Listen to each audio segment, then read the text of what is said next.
ओम नमो भगवते वासुदेवाय। ओम नमो भगवते वासुदेवाय। तो श्रीमद् भगवत ग्रंथ, श्रीमद् भगवत गीता पवित्रतम ग्रंथ के प्रथम अध्याय का 42वां श्लोक आप सुने और इसको ग्रहण करने का प्रयास करें। अपने जीवन में इसके परंपराओं का, विचारों का अनुसरण करें। आपको आनंद मिलेगा, आनंद मिले ही आनंद मिलेगा आपको। श्लोक है, शंकरो नरकायो कुलघ्नाम कुलस्य चा पतंत पितरो हेषाम लुप्त पिंडोतक क्रिया है।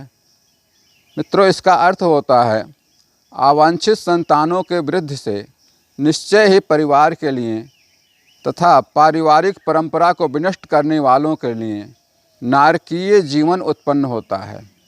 ऐसे पतित कुलों के पुरखे अर्थात जो हमारे पितृ लोग हैं, जो स्वर्गवासी हैं, जो पितर रहते हैं, वो गिर जाते हैं क्योंकि उन्हें जल तथा पिंडदान देने की क्रियाएं समाप्त हो जाती हैं। ये तो हुआ अर्थ इसका। अब इसकी व्याख्या देखिए मित्रों, कितनी सुंदर है, कितनी अच्छी है। सकाम कर्म के विधि विधानों के अनुसार कुल के पितरों को समय समय पर जल तथा पिंडदान दिया जाता है। हमारी परंपराएं, हमारी समाज एक पितृपक्ष मनाता है। पितृपक्ष में हम अपने पितरों को, पूर्वजों को, सबको याद करते हैं, उनको जल देते हैं, उनको पिंडदान देते हैं, उनकी याद करते हैं, ब्राह्मणों को खिलाते हैं, पूजा पाठ करवाते हैं, धार्मिक अनुष्ठान करवाते हैं।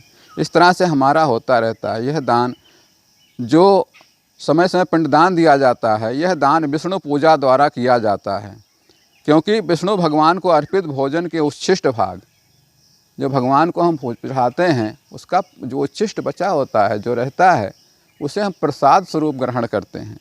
और प्रसाद खाने से हमें आंतरिक आनंद मिलता है, सुखानुभूति होती है, आनंदित होते हैं। इससे हमारे पाप कर्मों का, हमारे पितरों के पाप कर्मों का भी उद्धार हो जाता है। कभी कभी पितरगण विविध प्रकार के पाप कर्मों से ग्रस्त हो सकते हैं। हो सकता है कि पूर्वजों से भी कुछ पाप कर्म हो गए हों, उनसे वो ग्रस्त होते हैं। लेकिन जब उनके वंशज उनके पितृपक्ष में या और समय पर भगवान विष्णु की पूजा करते हैं, उनको पिंडदान देते हैं, जलाद करते हैं, तब उनके पाप भी धुल जाते हैं और उनका भी ऊपर ऊर्ध्वगति में पहुंच जाते हैं। जो अधोगति में रहते हैं, ऊर्ध्वगति में पहुंच जाते हैं। कभी कभी उनमें से कुछ को स्थूल शरीर प्राप्त ना हो सकने के कारण उन्हें प्रेतों के रूप में सूक्ष्म शरीर धारण करने के लिए बाध्य होना पड़ता है। कुछ लोगों से भूलवश या जानबूझकर जो पाप कर्म हो जाते हैं, उसकी वजह से कुछ लोगों का पुनर्जन्म नहीं हो पाता, स्थूल शरीर नहीं मिल पाता है। उनको प्रेत योनि में जाना पड़ सकता है या किसी और योनि में जाना पड़ सकता है। जब आप धार्मिक अनुष्ठान करते हैं, जब धार्मिक अनुष्ठान के बाद उनको भी भगवान मुक्ति देते हैं और उनका भी कल्याण हो जाता है, ऊर्ध्वगति प्राप्त हो जाती है, पाप उनके धुल जाते हैं। और जब वंशजों द्वारा पितरों को पचा प्रसाद अर्पित किया जाता है तो उनका प्रेत योनि या अन्य प्रकार के दुखमय जीवन से उद्धार होता है।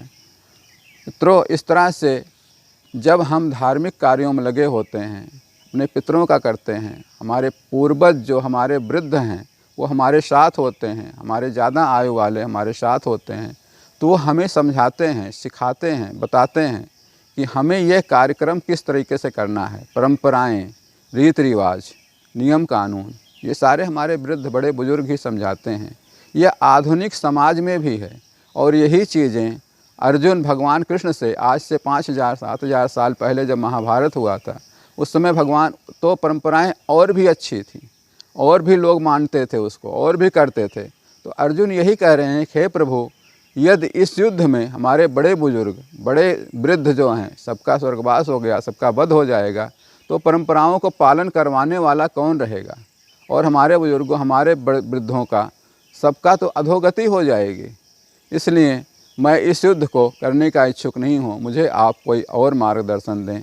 तब तक के लिए मित्रों, जय श्री कृष्णा, जय श्री कृष्णा।